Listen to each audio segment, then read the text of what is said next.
Hi, it's me, Justina. Welcome back to Investigative Selfism. This is the second episode of the fourth season. Yes, already the fourth season. What incredible of my podcast and of my videos. So thank you for being here. Also, if you're watching it as a video, I will point the fact that yes, there is this weird ray of light coming in that can make for very interesting visuals and screenshots from this video. But hey, it's a sunny day.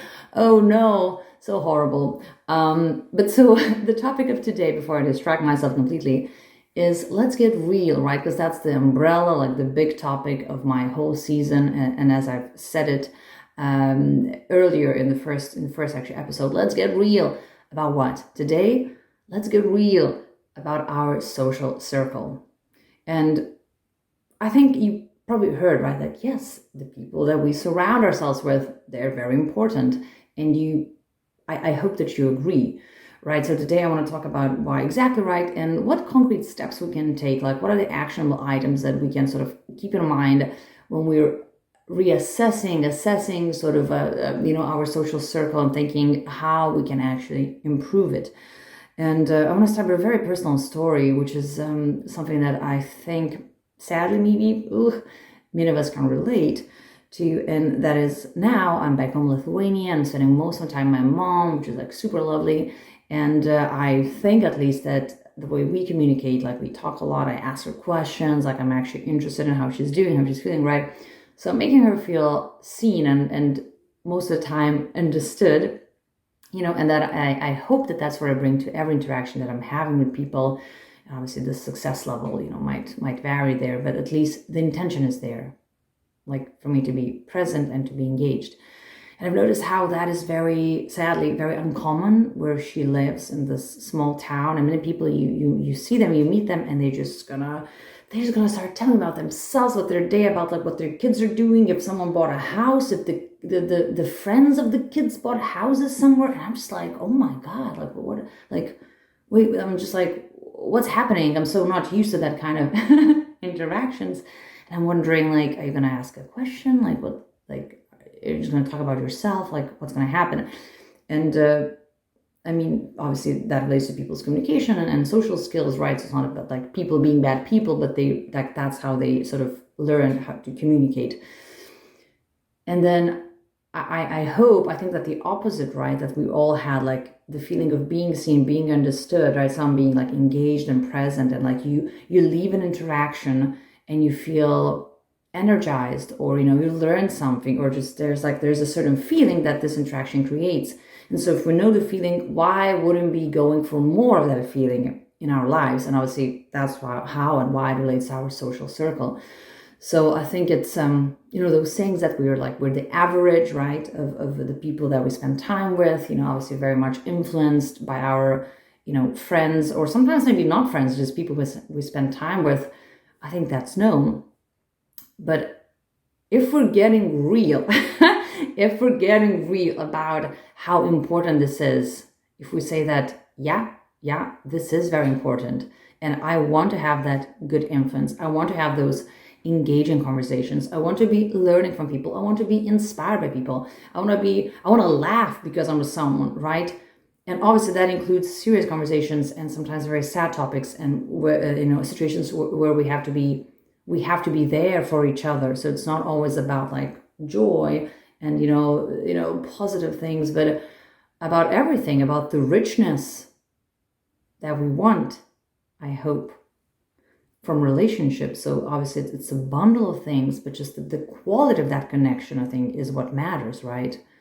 It can be a range of topics. It can be something like super silly, it can be something super intellectual, it can be something very sad, right? But what's the quality of that connection? I think that's what matters, right? So if we're being real about this, this is important, then what can we do really?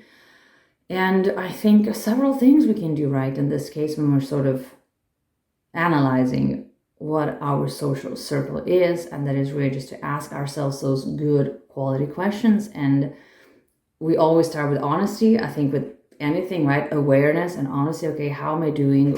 Who are the people in my life? How do I feel after certain interactions? And what does my heart my soul, maybe in my mind, whatever the categories and distinctions we want to create here, what do they desire? Like, how are they feeling? And like, what's sort of missing? And these are very vague, obviously broad questions, but I think, damn, if we don't ask them, then how can we move forward? And then once we ask that, why not to look at our circle of friends and say, okay, are there any relationships, friendships or any kind of relationships that like they're not really serving me? Or maybe the format, right? Maybe the format in which it's all unfolding is just not good for me. And who would I like to have more of, right, in my life? And maybe with whom I would like to either cut, either reduce significantly, or just reduce interactions with. And I think it's so important, right? It's so important because there's so many people maybe we've met early in our lives, and then maybe we've changed a lot. Hopefully we have, right? And just seeing, what I get from these relationships and how I feel. I think it's so important, right, to listen to how we feel inside, how I feel after being with someone. And sadly, I think we know what it feels when you're with someone maybe for some time and you leave the interaction. And once again, whatever the topic was, whatever we're talking about, it doesn't have to be like everything's, fine and, so uplifting. No. But do you feel drained or do you feel more refreshed? And I have to admit that this year especially had many weekends, usually weekends where maybe physically I feel like really tired afterwards. Maybe there's like an element of partying is there, having some kind of a party with your friends, that's a format of interactions in my life. So I feel very tired. I'm like, okay, I really need to rest. But I also feel so energized. I feel so refreshed because that connection, it was a quality connection, right? Because the interaction was like, it brought me lots of joy. It inspired me. It, in ways like I feel like it's motivating me to do more, to learn more, to see more. And yes, I will say in a super cheesy way, to be more. Hopefully, yes. Who knows? So that's all valid. And we are allowed, when you think about it, we are allowed to want interactions like that. We are allowed to want people who bring that value to our lives. And I know it sounds very, when you say like bring value, create value, it sounds very like business-like, very utilitarianist as well. Like, what's the value you're creating? I want to measure that. I want to compare that. Like, you get into this like machine, very like sort of like quantitative thinking. Like, that's not what I'm, suggesting.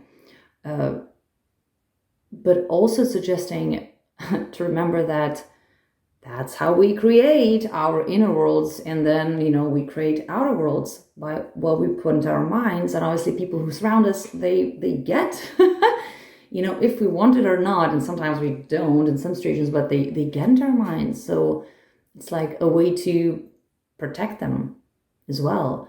And I know I talk a lot in my podcast of like, protect your precious mind. It's very important what you put inside. Don't think that, it's just like a thing that I don't give importance to. Even if you don't think you're giving importance to something, it's still affecting you. And obviously, this goes for our relationships.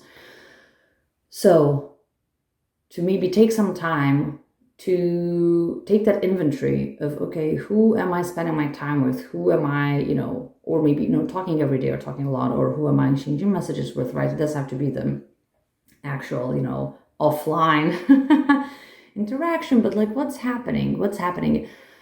And for me personally, because I've been moving around so much, it's always like seeing old friends there and then seeing old friends here, seeing old friends, somewhere else.